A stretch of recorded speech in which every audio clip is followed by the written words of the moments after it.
13, 14, 15.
Hola, ¿me escuchan?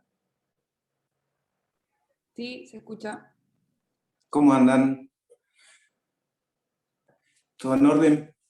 Buenas tardes, doctor. Bueno, ¿cómo andan? Vamos a empezar hoy y vamos a continuar con el tema que estuvimos viendo el viernes pasado. ¿Se acuerdan que estuvimos hablando de las garantías constitucionales? Hablamos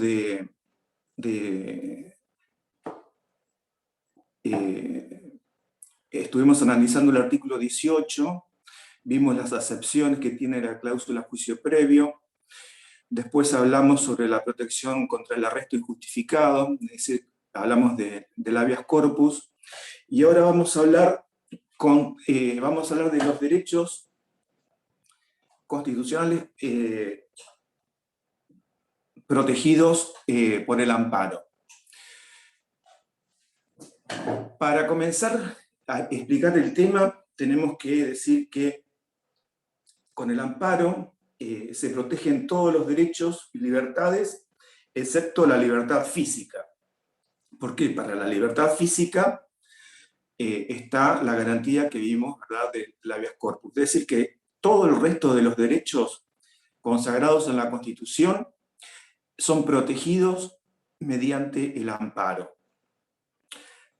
También hay que recordar lo que hablamos cuando vimos el habeas corpus, que explicamos que correctamente hay que denominarlos a ambas acciones, ambas garantías como acción de habeas corpus y acá también como acción de amparo, debido a que cuando uno utiliza esta acepción significa que está abriendo una instancia.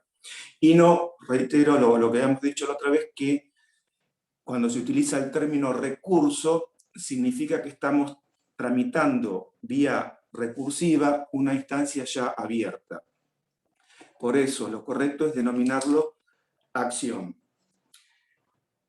Esta garantía del amparo hoy en día tiene base constitucional que surge expresamente por el artículo 43, donde en la parte de los nuevos derechos está consagrada el amparo.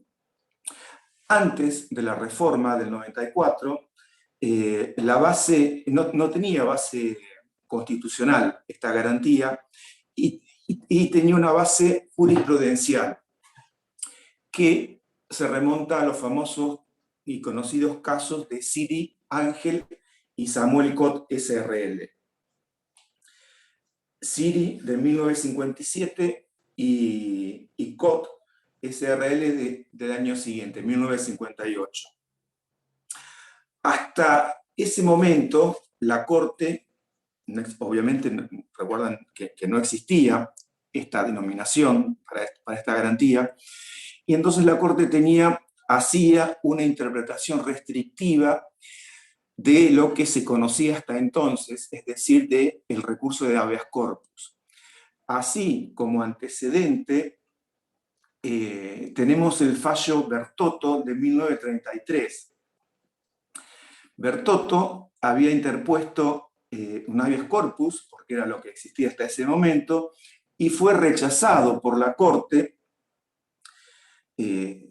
por lo que dijimos recién, porque la Corte hacía una interpretación restrictiva, es decir, que cuando no se encontraba violentada ilegítima o arbitrariamente la libertad física, lo rechazaba al habeas corpus. Así fue hasta que la Corte se abocó a conocer el caso de Siri, de Ángel Siri, de 1957. Ángel Siri también era, al igual que Bertotto, también era el director de un diario, y Siri accionaba contra la policía, contra la policía bonaerense, porque Siri era el director de un diario que accionaba por la clausura ilegítima por parte de la policía bonaerense del diario, y alegaba que se veía afectado su derecho constitucional de trabajar y publicar.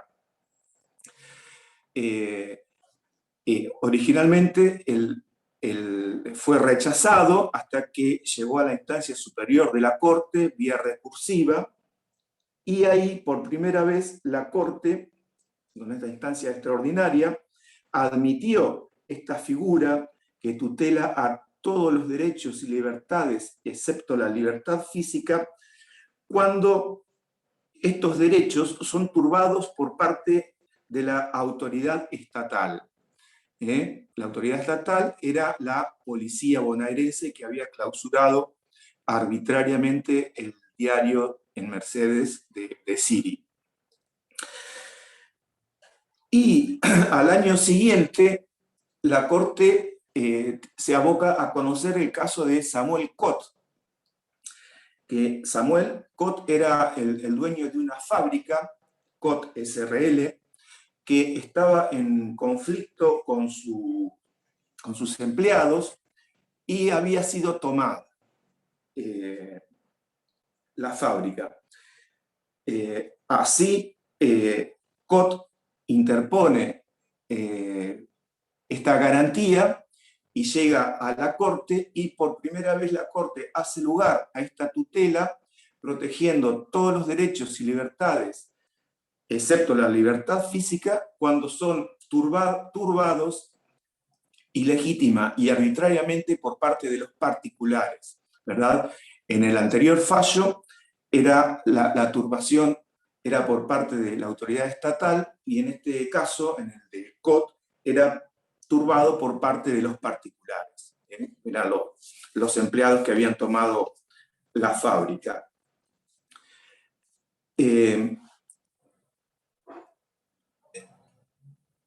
Si hay alguna duda, por favor, me preguntan y volvemos para atrás y aclaramos lo que sea, ¿verdad? Con esta acción, ¿verdad?, se protege entonces todos los derechos garantizados en la Constitución, excepto la libertad física. La ley bonaerense... Profesor, disculpe. Sí, sí. Esta clase vendría a ser una continuación de la anterior, ¿verdad? De la Claro, acción de habeas corpus. Bien. Exacto. Nos quedaba para analizar el tema del habeas corpus.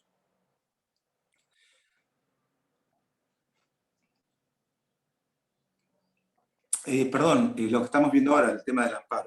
El amparo, ahí va. Sí. Entonces, la ley bonaerense establece que previamente a ejercerse esta acción de amparo, bien digo, acción de amparo, tiene que haberse agotado la instancia administrativa. Así, pero hay excepciones, obviamente, cuando hay un riesgo de daño inminente y que sería ilusorio o perjudicial la demora, ¿verdad? Pero si no existe esta urgencia, tiene que agotarse la vía administrativa. Por ejemplo, si ustedes van a sacar el registro de conducir en el municipio y arbitrariamente le deniegan la licencia para conducir, no pueden derechamente interponer un amparo. Si lo hacen, el juez lo que le va a despachar es que previamente agote la instancia administrativa.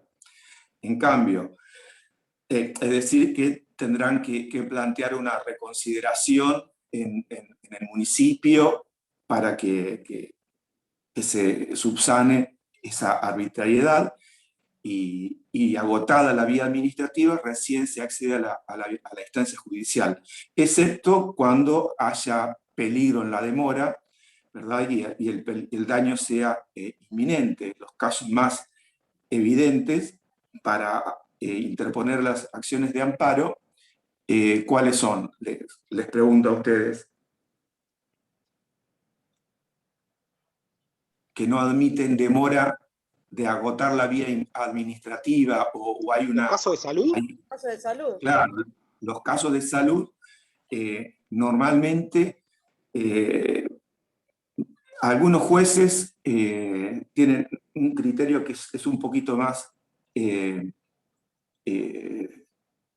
diferente o más duro, pero normalmente basta una intimación a la hora, una carta de documento donde lo emplazan en 24 horas a la hora social para que provea la prótesis o provea el medicamento que tiene que iniciar con urgencia el tratamiento para evitar el tratamiento para el cáncer o para operarse, ¿verdad? Es decir, que una mera interpelación fehaciente ya está con eso, y el silencio ya está con eso agotada la vía administrativa. También acá el amparo, cualquier juez va a ser competente para resolver esta petición.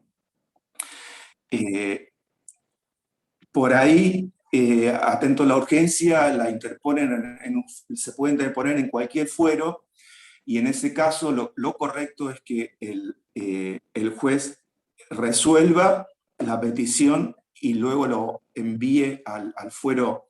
Por ejemplo, si corresponde al fuero federal, lo remite al fuero federal, pero en la práctica lo que ocurre es que si uno lo interpone, si es de materia federal, y lo interpone en provincia, inmediatamente lo remiten, se remite al fuero federal, no lo alcanzan a tratar. Inmediatamente en el mismo día, a los 10 minutos ya está en el fuero federal.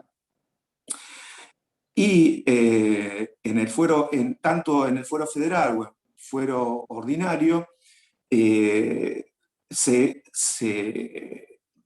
uno no puede elegir qué juzgado va a entender, sino que es sorteado, ¿verdad?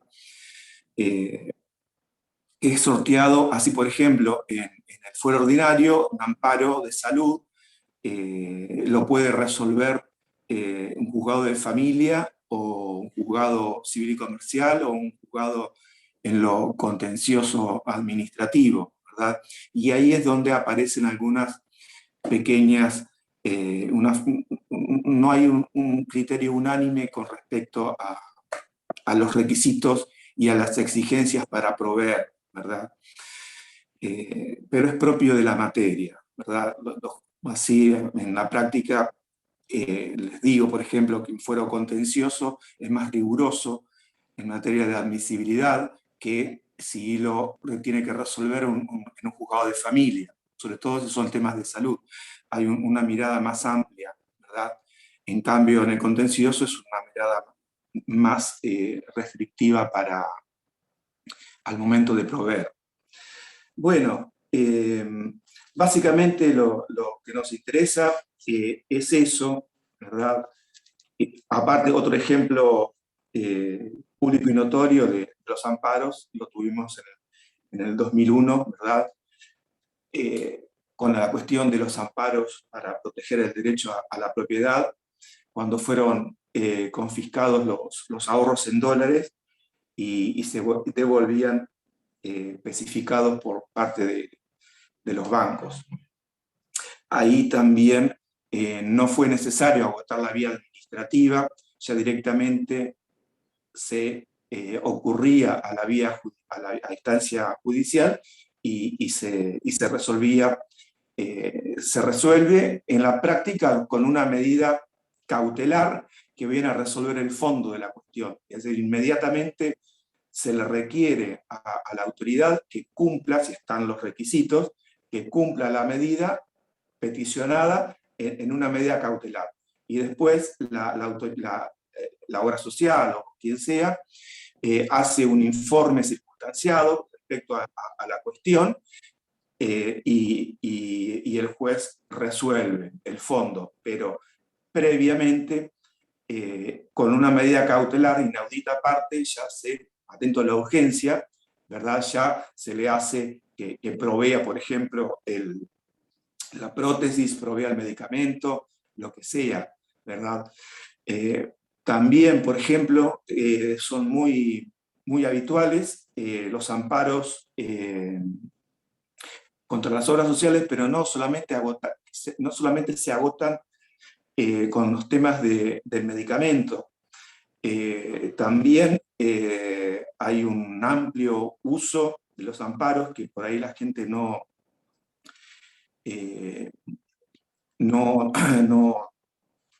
recurre, pero por ejemplo, para proveer, por ejemplo, las personas que sufren discapacidades, que tienen un certificado de discapacidad, ya con el solo hecho de tener el certificado de discapacidad, pueden acceder a traslados en las combis, ¿verdad?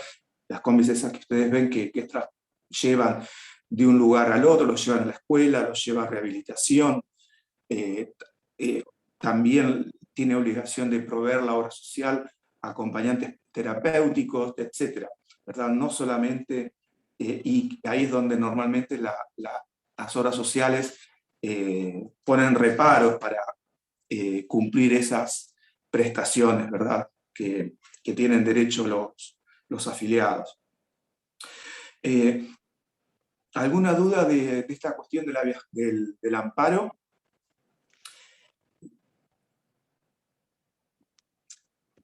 Vamos a ver si no ahora... Profesor. Sí. Disculpe. La acción... A ver, yo quiero anotar bien el término. En el caso de habeas corpus es acción de habeas corpus y lo de amparo es un recurso. No. Los dos hay que técnicamente corresponde denominarlos acción, a ambos. Lo que pasa es que está desnaturalizado y se utiliza el término procesalista de recurso, pero técnicamente ambos son acciones. Perfecto, bien. Bárbaro. Profe, otra pregunta. Sí. Vos decías que se tiene que agotar la vía administrativa para usar la acción de amparo, pero admite excepciones como los casos de salud. ¿Hay algún otro tipo de excepción también? No, la excepción es cuando para agotar la vía administrativa lleva mucho tiempo. Por ejemplo, otro ejemplo, si están construyendo al lado de tu casa y hay una medianera que se va a caer o están poniendo una marquesina y que corre riesgo de haber de que ocurra un accidente y uno acredita que la demora puede ser peligrosa, el juez va a tener, obviamente, va a verificar si realmente está la excepción para no agotar la vía administrativa, ¿verdad? Pero la norma es que tiene que haberse agotado la vía administrativa, pero si no... Entiendo. En situaciones donde claro, el presupuesto y la demora no ayude, lo puedes presentar. claro, también hay amparos, por ejemplo, en el tema de los concursos. Cuando están concursando para un concurso público para acceder a un cargo y hay una arbitrariedad en la forma de evaluación por parte de la autoridad que evalúa, se agota rápidamente la vía administrativa y si la demora le ocasiona un perjuicio, ¿verdad? Que no pueda tomar el cargo, etc., directamente lo plantea en el fuero, ¿verdad? Y el juez va a verificar y va a tener por promovida el amparo, ¿verdad? Pero por norma hay que agotar la vía administrativa. Gracias. No. Nos queda, para terminar con la etapa, con los derechos, analizar el habeas data, que es otro derecho. Esta es otra garantía constitucional que está en el artículo 43 y es uno de los nuevos derechos, ¿verdad? Que tiene base constitucional, reitero, en el artículo 43. Mediante esta garantía, toda persona podrá, que dice que se tramitará por un procedimiento que determine la ley, toda persona podrá conocer lo que conste de ella en forma de registro, archivo o banco de datos en organismos públicos o privados destinados a proveer información. Así también, la persona podrá conocer la finalidad a la que están destinados esos datos. Y vamos a poder solicitar la rectificación, actualización o cancelación de esos datos que constan en esos registros. Y establece el artículo 43 que en ningún caso se podrá ver afectado el contenido a la información periodística. Es decir, no se podrá afectar el derecho a las fuentes periodísticas. Así Perdón. como... ¿Se Sí, podría solicitar actualización, rectificación y una más? o cancelación. Bien, gracias. Así como ustedes saben que habeas corpus significa traer el cuerpo, habeas data significaría traer los datos, ¿no? Pero más que un derecho a la información, el habeas data es una garantía que protege la dignidad del hombre, ¿verdad? Para que no pueda verse afectada la dignidad por la manipulación o informaciones ocultas de sus datos personales, ¿verdad? Es decir, que fundamentalmente se protegen derechos personalísimos con el habeas data. Así se protege la dignidad, el honor, la no discriminación. Y en la práctica, el habeas data se utiliza para ¿qué? Lo que más vemos que se ha utilizado en la práctica. Les pregunto a ustedes. Seguramente siempre deben haber conocido algún caso de alguna persona que estaba incluida en algún registro destinado a proveer información, por ejemplo, alguna información sobre la información crediticia, ¿verdad? Y está exactamente, me ponen los datos del veraz. Ahora, y eso le ocasionaba a la persona un perjuicio, porque por ahí estaba correctamente registrado, pero por ahí se trataba de un homónimo, ¿verdad? Entonces, se lo intimaba al veraz o a esas entidades que proveen información comercial, y inmediatamente se tiene que proceder a la rectificación o cancelación, lo que corresponda. Bueno,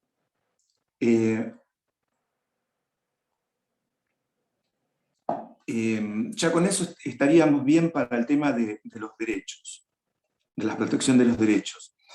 Y ahora vamos a pasar a ver otra garantía, otro tema, que es la garantía y la intervención federal. Estos dos institutos, les repito, cualquier cuestión me preguntan y retrocedemos. Estos dos institutos, la garantía y la intervención federal, son dos institutos que están relacionados entre sí, están en el artículo 5 y 6 de la Constitución Federal, y a punto tal están relacionados que uno es consecuencia directa del otro. Nosotros estuvimos analizando ya el artículo 5 de la Constitución, y cuando hablamos de la cuestión de la autonomía municipal, ¿verdad? Y ahí recuerdan que analizamos el artículo 5 y vimos las garantías, o vimos, mejor dicho, las reglas de sujeción que se establecen en el artículo 5. Ahora vamos a volver a retomar eso para explicar la totalidad del articulado de lo que surge del artículo 5.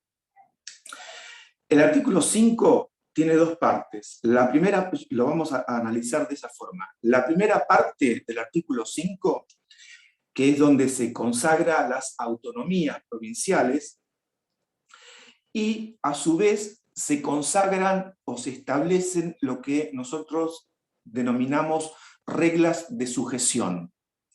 Es decir, se consagra la autonomía provincial, pero para que ello ocurra se tienen que establecer reglas de sujeción, que quiere decir que cada provincia va a poder ejercer su autonomía provincial, pero para ello va a tener que dictar su propia carta orgánica, su propia constitución, pero para ello va a tener que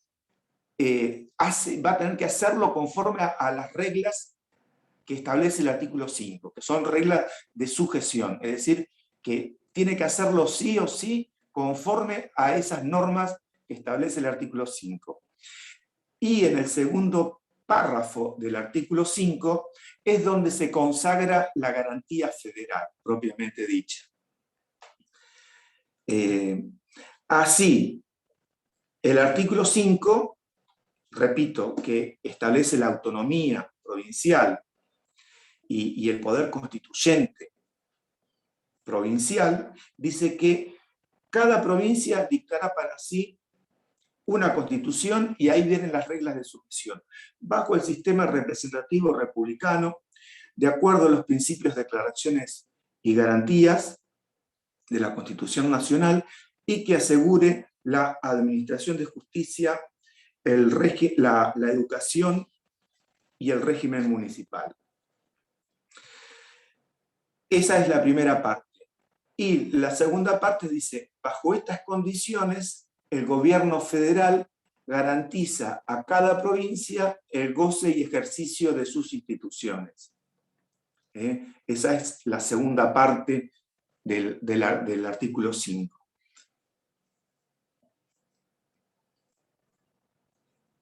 ¿Se entiende entonces? Entonces, vamos para explicar la garantía federal, vamos a ir desarrollando, viendo cada una de las reglas de sujeción que establece el artículo 5. ¿Estamos?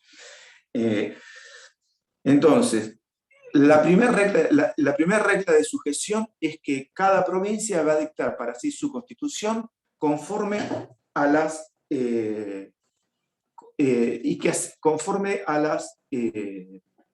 bajo el sistema representativo republicano federal, ¿verdad?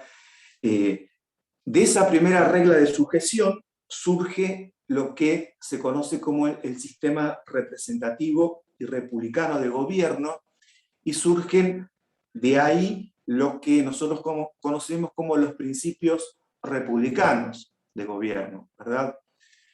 Los principios republicanos de gobierno son, los enumeramos y los vamos a ir viendo. El principio republicano más público y notorio que se les viene a la cabeza, ¿cuál es?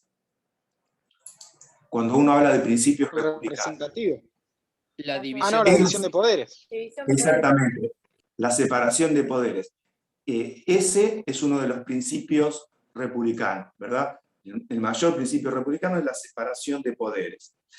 Otro principio, ahora lo vamos a ver, otro principio republicano es la periodicidad en la función pública. Estos principios republicanos también surgen del análisis de la antítesis, que es, por ejemplo, que es obviamente la monarquía, ¿verdad? En contraposición al principio de separación de poderes está la monarquía. En contraposición a la monarquía está la periodicidad en la función pública. Otro principio republicano es la información de los actos de gobierno. Otro principio es la igualdad ante la ley. Otro principio es la responsabilidad de los funcionarios públicos. Otro principio es la soberanía popular. Para ir ahora viendo estos principios republicanos, vamos a ver el primer principio que dijimos que es la separación de poderes. Este principio fundamental, principio republicano, hay que decir que hoy en día se ha dejado de lado la tesis tradicional que explica este principio, que es la tesis de Montesquieu, que hizo cuando hizo su famosa obra El espíritu de las leyes, ¿verdad? Que separaba como compartimientos estancos y no relacionados entre sí, y así establecía la separación de poderes, poder ejecutivo, poder legislativo y poder judicial. Cada uno abocado a una tarea propia, y que eran como compartimientos estancos, es decir, no relacionados uno con el otro. Hoy en día se ha dejado de lado esta tesis tradicional y se utiliza o se sigue la tesis moderna de Bordeaux se escribe. Esta tesis moderna, sostenida por Bordeaux, dice que el poder es único. No habla de poder ejecutivo, legislativo y judicial, sino que dice que el poder es único, pero está parcializado en 3 funciones. Y así separa función ejecutiva, legislativa y judicial. Y así establece esas funciones y establece, por ejemplo, la función legislativa dice esta tesis, la de Bordeaux, la función legislativa va a estar desarrollada o desempeñada en forma predominante, pero no excluyente, por el órgano legislativo, ¿verdad? Función legislativa. Desarrollada en forma predominante, pero no excluyente, por el órgano legislativo, que esa será la tarea propia del órgano legislativo. Pero se aclara que ello no impide que el órgano legislativo pueda asumir en forma complementaria las otras dos funciones. Así, por ejemplo, el órgano legislativo puede asumir una función ejecutiva, por ejemplo, cuando organiza las tareas dentro de la Cámara. O, por ejemplo, el órgano legislativo puede asumir una función judicial cuando se aboca a lo que conocemos como el juicio político, ¿verdad? La otra función, la función ejecutiva, que es la de administrar, esta función va a estar desempeñada en forma predominante por el órgano ejecutivo. Pero también el órgano ejecutivo puede asumir en forma complementaria las otras dos funciones. Así, por ejemplo, el órgano ejecutivo puede asumir una función legislativa cuando, por ejemplo, reglamenta las leyes, ahí asume una función legislativa, y el órgano ejecutivo puede asumir una función judicial cuando se aboca a lo que se conoce como justicia administrativa. Y por último, nos queda la función judicial, que va a estar desarrollada en forma predominante por el órgano judicial, pero que también puede asumir en forma complementaria las otras dos funciones. Así, por ejemplo, el órgano judicial puede asumir una tarea legislativa, por ejemplo, cuando la Corte dicta acordadas, ahí asume una función ejecutiva, ¿verdad? Dicta acordadas y establece, por ejemplo, los turnos, es decir, cuando realiza tareas de superintendencia. Y por último, el órgano judicial puede asumir una función legislativa cuando, por ejemplo, dicta fallos plenarios que serían obligatorios para los jueces de grado. ¿Se entiende? ¿Estamos? Sí. Bárbaro. ¿Era la teoría de quién está, profe? De Bordeaux. Otro de los principios republicanos que surge... Sí. Perdón, en la función legislativa, ¿el órgano legislativo puede asumir funciones ejecutivas cuándo era? Por ejemplo, organiza las tareas dentro de la Cámara. Bien.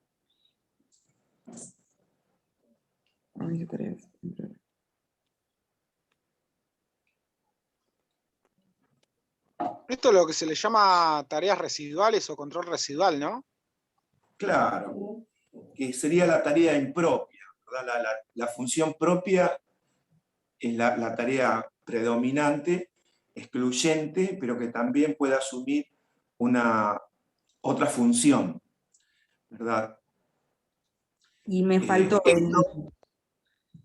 perdón, en función judicial, sí, ¿realiza tareas legislativas cuándo?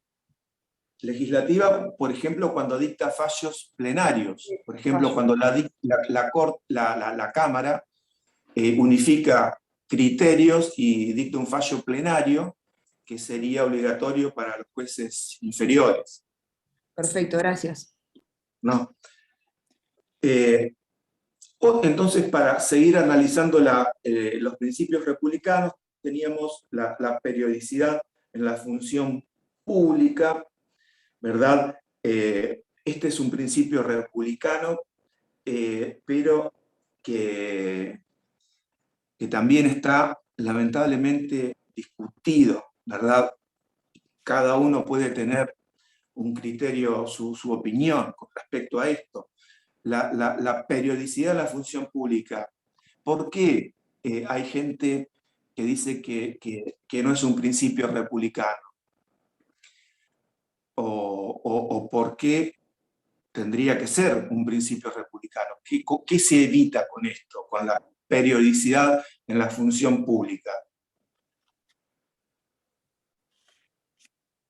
Que no se perpetúen en el poder. Claro, lo que uno logra es que evitar la reelección. Pero, por ejemplo, para el compañero Gildo Infran, que hace 30 años que es gobernador en Formosa, la periodicidad de la función pública, obviamente que no es un principio republicano, porque se puede reelegir in eternum, ¿verdad? Profesor, y en ese caso, Sí, que era el que seguramente se nos vino a todo a la mente, el de Gildo Infran, ¿por qué sí. el Poder Federal no interviene en los casos en los que hemos visto, sin ir mucho a discusión, pero ¿por qué no lo Y garantiza el gobierno porque, federal? porque, porque la Constitución estadual, con el que estamos viendo las garantías, la, la- la- la garantía constitucional de esa provincia, no se establece que sea requisito establecer la periodicidad, es decir, que no lo ve como, no está a criterio de la Carta Federal que sea un principio republicano, la periodicidad en la función pública. Fíjense también, por ejemplo, que para la periodicidad de la función pública, por ejemplo, para los intendentes no está prohibido en la Constitución bonaerense, estoy hablando ahora. No está prohibido por una ley que dictó el Congreso, pero que esa ley siempre está, al no estar en la Constitución, está sujeto a qué esa ley, a que venga otra ley y la derogue, ¿verdad? No es una cláusula constitucional la periodicidad, la prohibición de reelección de los intendentes. Está por una ley, pero al no estar en la Carta, en la Constitución, el riesgo es que venga otra ley y lo derogue. Y todo eso está sujeto a la coyuntura política, ¿verdad? Pero yo particularmente no tengo la más mínima duda de que la periodicidad de la función pública es un principio republicano y que va de la mano con otro principio republicano que es la alternancia en el poder, ¿verdad? Pero, repito, no figura expresamente como un principio republicano. La Constitución, en el artículo 5, establece solamente que tiene que ser conforme a la forma representativa y republicana de gobierno. Eso dice la regla de sujeción. Que la Constitución estadual sea conforme a la forma representativa y republicana de gobierno. Pero no dice cuáles son los principios republicanos. Los principios republicanos los vamos explicando, surgen. Pero, repito, solamente como regla de sujeción está esa regla, que tiene que ser conforme a la forma representativa y republicana. ¿Verdad? ¿Me explico bien? Sí. Sí, Bueno, profe, perfecto. bárbaro. Otra de los principios republicanos es, por ejemplo, dijimos, la información de los actos, la información periódica de los actos de gobierno, la responsabilidad de los funcionarios, que tienen una responsabilidad civil, administrativa y penal, ¿verdad? Otro principio republicano es la soberanía popular, que se ejerce, que la detenta el pueblo y que se ejerce cada vez que votamos, como va a ocurrir ahora el domingo próximo, ¿verdad? La soberanía popular que se expresa mediante el sufragio. Entonces, esa es la primera regla de sujeción que establece el artículo 5. Repito, aunque sea pesado, cada provincia va a dictar su constitución conforme a la primera regla de sujeción, que es que tiene que ser la constitución conforme al sistema representativo y republicano de gobierno. La otra regla de sujeción que establece el artículo 5 es que la constitución que dicte cada provincia sea conforme a las declaraciones y garantías que establece la Constitución Federal, ¿verdad? Esto, entonces, es otra regla de sujeción, es decir, es otra obligación. ¿Qué quiere decir? Que la Constitución que dicte cada provincia, cada Estado miembro, tiene que respetar la parte dogmática de la Constitución. Es decir, que la primera parte, todos los derechos que consagra la Constitución federal, tienen que ser garantizados en la Constitución provincial. Esta cuestión ha llevado a algunos autores a decir que sería sobreabundante que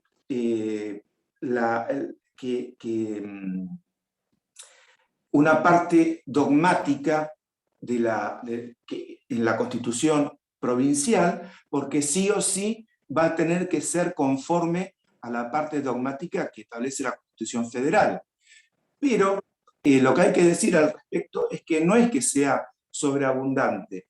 Lo que va a hacer es que, y es lo que de hecho ha ocurrido con las constituciones provinciales más modernas que se han ido modificando, es que la parte dogmática que tiene la Constitución Federal es como un piso mínimo que tienen que garantizar las constituciones provinciales, ¿verdad? Un piso mínimo es la parte dogmática de la Constitución Federal.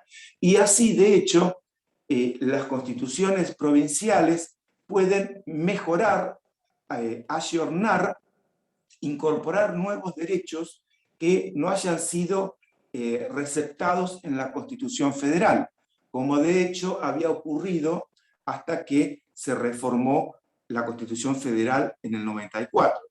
Es decir, que no es que sea sobreabundante, porque los estados, las provincias, en sus constituciones, pueden perfeccionar y actualizar la parte dogmática, incluyendo lo que son los nuevos derechos, ¿verdad? Y continúa diciendo entonces el artículo 5 que la constitución que dicte cada provincia será conforme a los principios al sistema representativo y republicano, que asegure los principios, declaraciones y garantías, es la segunda regla, y luego pone otra regla de sujeción, es que la constitución provincial tendrá que asegurar la administración de justicia, el régimen municipal y la educación primaria, ¿verdad? Esos son las restantes reglas de sujeción, ¿eh? Es decir, que cada provincia va a tener que, en su constitución, asegurar la justicia, la administración de justicia, el régimen municipal y la educación primaria. Acá, donde es asegurar la administración de justicia, viene a reafirmar lo que dice el preámbulo, ¿verdad? De afianzar la justicia. Pero lo que ustedes ahora van a advertir es que, y les pregunto a ver si quedó claro cuando vimos la autonomía municipal, es que ahora se acuerdan que se incorpora una nueva regla de sujeción. ¿Se acuerdan cuando vimos la autonomía? que explicamos que en la Constitución Federal, con la reforma de 1994, se incorporó vía oblicua el artículo 123. ¿Por qué? ¿Se acuerdan que explicamos que como no se podía modificar el artículo 5 y no se podía modificar el párrafo este que dice garantizar el régimen municipal, ¿verdad? Y que daba lugar a discusión hacia el municipio era autónomo o autárquico, ahora con el 123 se establece como una regla de sujeción que tiene que asegurar la autonomía, ¿verdad? ¿Se acuerdan que esto lo explicamos en las primeras clases? Es decir, que cuando estudian el artículo 5 y cuando van a la regla de sujeción de la Administración de Justicia, tienen que tener presente que ahora hay otra regla de sujeción que es la autonomía municipal, que está en el artículo 123, ¿verdad?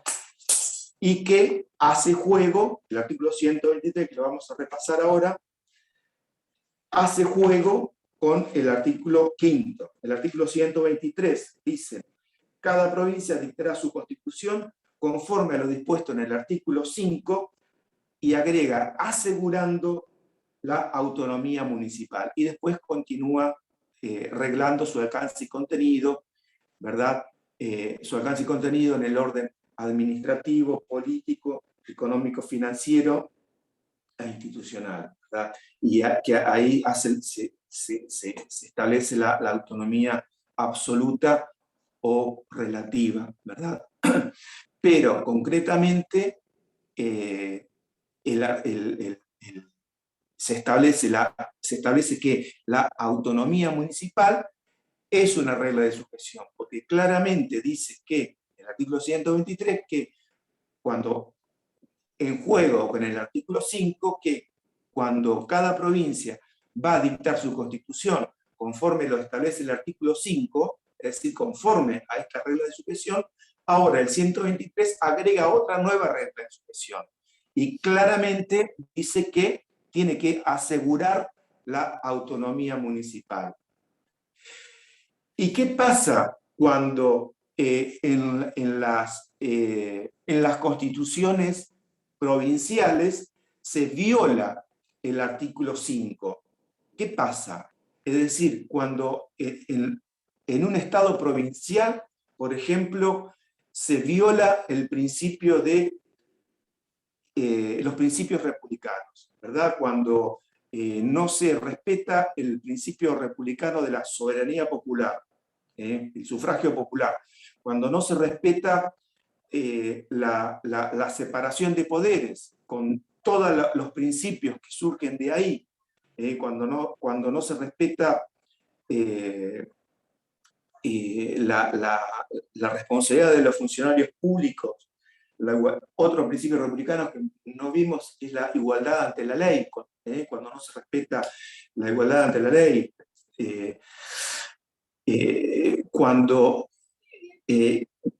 ahí es, por ejemplo, cuando se violan esas reglas de sujeción, ¿verdad? Podríamos decir también cuando se violan las otras reglas de sujeción, por ejemplo, cuando se viola la parte dogmática, cuando no se respetan los derechos, los principios, declaraciones y garantías de la Constitución Nacional, ¿verdad? Y, por ejemplo, cuando no se respeta la administración de justicia, ¿verdad? Cuando no se respeta la educación, eso viene a colación con lo que ocurrió en la Cava, cuando no se respeta la educación,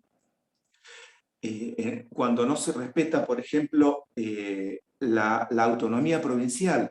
En esos casos, ¿qué ocurre? ¿O qué procede? La provincia. ¿Cómo? Se puede establecer por parte del gobierno federal la intervención de la provincia. Exactamente, es lo que establece el artículo 6. Es decir, y ahí ven cómo estos dos institutos están relacionados porque la garantía federal está relacionado con la intervención federal, y la intervención federal es consecuencia de la garantía federal. Porque vemos que cada provincia va a dictar su constitución conforme a estas reglas de sujeción, ¿verdad? La garantía federal, que está en el segundo párrafo del artículo 5, que dice que bajo estas condiciones, es decir, cuando la provincia dicte la constitución, su constitución, bajo esas condiciones, es decir, cuando reúna todos los requisitos, todas las obligaciones, todas las reglas de sujeción, cuando sea así, el gobierno federal le va a garantizar a esa provincia el goce y ejercicio de sus instituciones. ¿Y cómo va a garantizar el gobierno federal el goce y ejercicio de las instituciones de esa provincia? Mediante el instituto que viene a continuación, que es la intervención federal. Ahora vamos a explicar esta cuestión. Así, por ejemplo, tenemos que señalar que la intervención federal sería el recurso extremo para hacer efectiva la garantía federal. Una caracterización sería: la intervención federal es el recurso extremo para hacer efectiva la garantía federal. La intervención federal es de carácter excepcional. Es de carácter excepcional y es limitada en el tiempo. Excepcional y limitada. Y la intervención federal solo se realiza para eliminar situaciones anómalas que sufre un Estado miembro. Y lograda la normalidad institucional, la intervención federal tiene que cesar inmediatamente. Por eso es limitada. Una vez que se logra la normalidad institucional, la intervención federal tiene que cesar.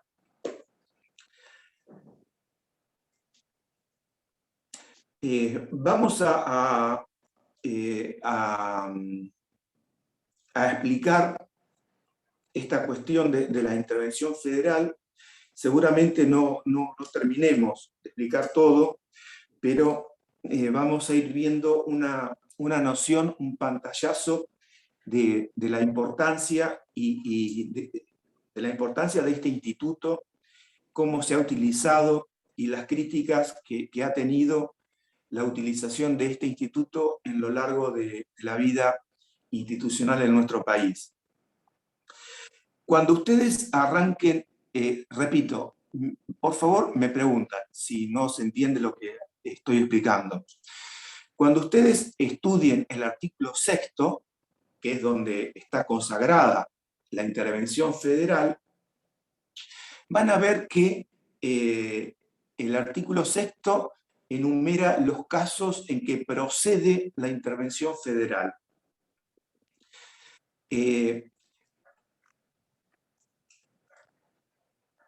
Así, cuando ustedes estudian el artículo 6º, van a ver que hay 4 supuestos en que procede la intervención federal, que surgen de la lectura del artículo 6º.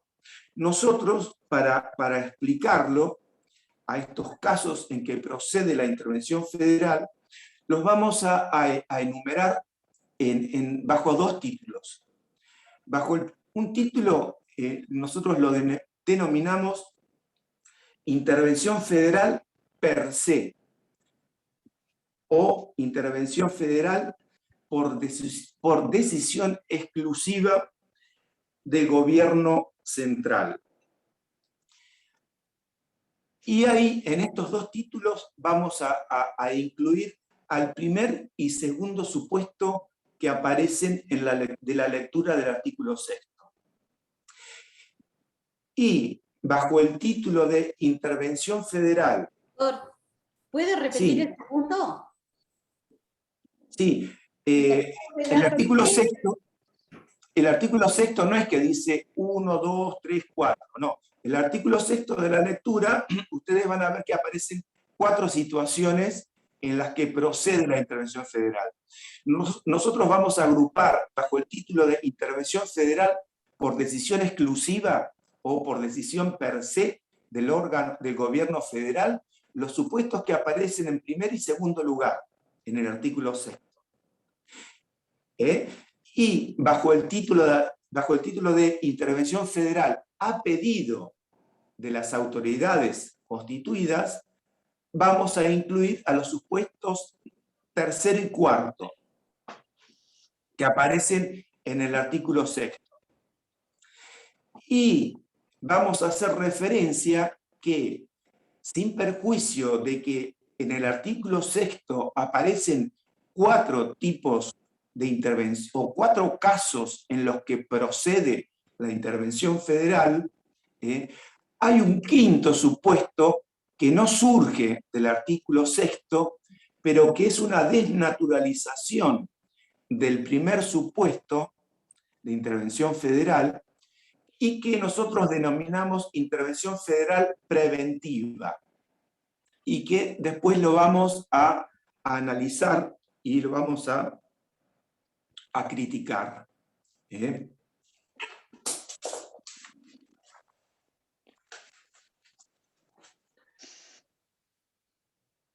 Entonces, en el primer supuesto, entonces, intervención federal per se o por decisión exclusiva, aparecen los primeros 2 supuestos que ustedes van a ver cuando lean el artículo 6. El artículo 6 dice, el gobierno federal interviene en el territorio de las provincias, y ahí viene el primer supuesto, para garantizar la forma republicana de gobierno o para repeler invasiones exteriores. Esos dos casos son los supuestos en que procede la intervención federal per se, o por decisión exclusiva del gobierno federal. En el primer caso, para garantizar la forma representativa y republicana de gobierno en la provincia, o cuando exista una invasión exterior a una provincia. Ahí el gobierno federal per se puede estar habilitado para disponer la intervención federal. ¿Está? Y en los otros 2 supuestos, en el caso tercero y cuarto, es la que nosotros denominamos intervención federal a requisitoria, que quiere decir a pedido de las autoridades constituidas, que surgen en el artículo 5, que dice, y a requisitorias de las autoridades constituidas para sostenerlas o restablecerlas cuando hayan sido depuestas por sedición o por invasión de otra provincia. Es decir, que cuando los supuestos a pedido, los supuestos de intervención a pedido son los que aparecen ahí en tercer y cuarto lugar, en el artículo 6, es a pedido cuando las autoridades constituidas hayan sido depuestas por sedición o en caso que haya una invasión de una provincia a otra. Ustedes me dirán, que es una locura, ¿cómo va a haber una invasión de una provincia a otra? Ustedes tienen que hacerse a la idea de que estamos hablando de 1853-1860, en la Constitución de 1860. Hoy sería una locura que La Pampa invada la provincia o Santa Fe invada Corrientes, pero cuando se dictó la Carta Fundamental, fue para no era una locura que pudiera ocurrir eso, ¿verdad? Es decir, que lo aclaro para que alguno diga que estoy diciendo una locura, que pueda proceder la intervención porque una provincia invada otra provincia. Bueno, ese supuesto, con el caso de que a pedido de las autoridades, cuando las autoridades hayan sido depuestas por sedición, son las intervenciones que proceden a pedido de las autoridades constituidas en esa provincia. Entonces, si yo le pregunto, ¿en qué casos procede la intervención federal? Ustedes van a decir, los casos en que procede la intervención federal están previstos en el artículo 6º y son 4. Y ahí señalan los 4, pero para una parte de la doctrina hay un quinto supuesto que se denomina intervención federal preventiva. Pero desde ya hay que señalar inmediatamente que este supuesto es una desnaturalización y un mal uso del primer supuesto de intervención federal. ¿Cuál es el primer supuesto de intervención federal que vimos recién? Garantizar la forma republicana de gobierno. Claro. Ese es un supuesto. Acuérdense de lo que dijimos, que hay que hacer una interpretación restrictiva, excepcional, para proceder a utilizar este instituto, ¿verdad? Es decir, que no hay que hacer una interpretación laxa, ¿verdad? Y este quinto supuesto de intervención federal, que se ha denominado intervención federal preventiva, ocurrió por primera vez en 1962 en nuestro país, cuando el Poder Ejecutivo Federal, es decir, el presidente, procedió per se y mediante decreto a intervenir todos los estados miembros donde resultaron victoriosos candidatos de extracción justicialista en las elecciones que hubieron en ese año, 1962. El presidente era Frondizi, ¿verdad?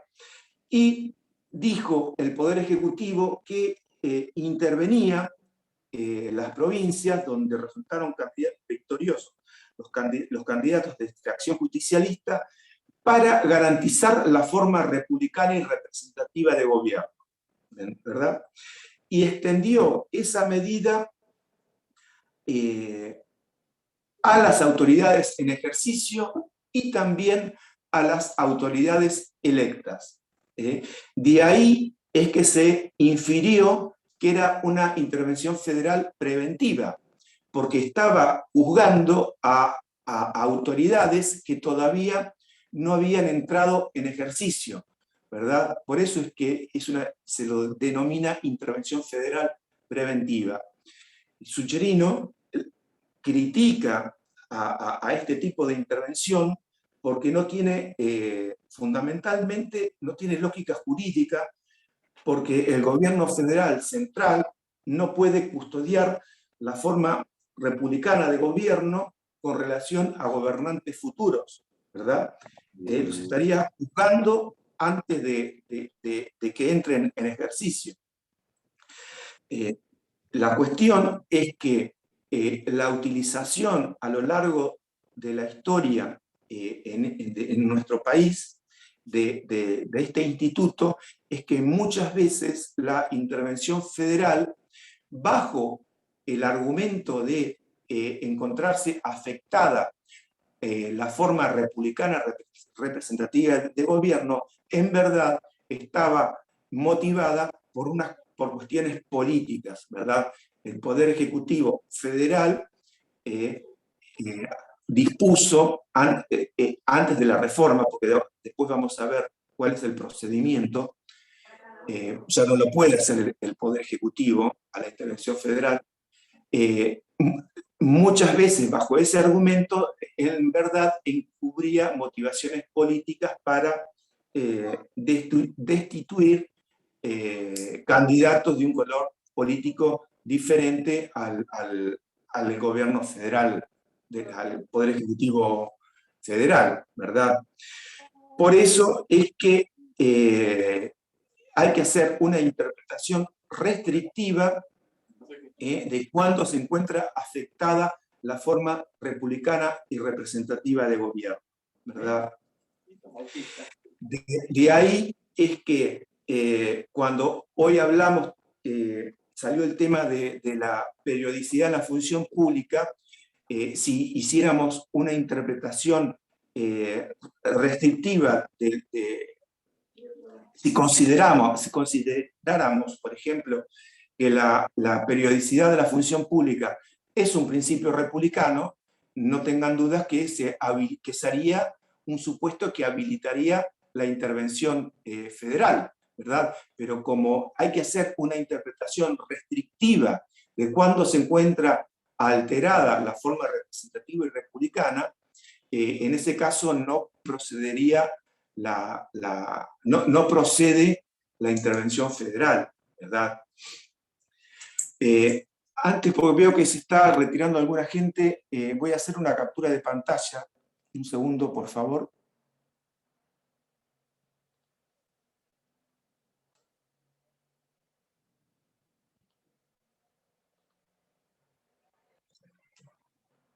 Estoy haciendo un segundo.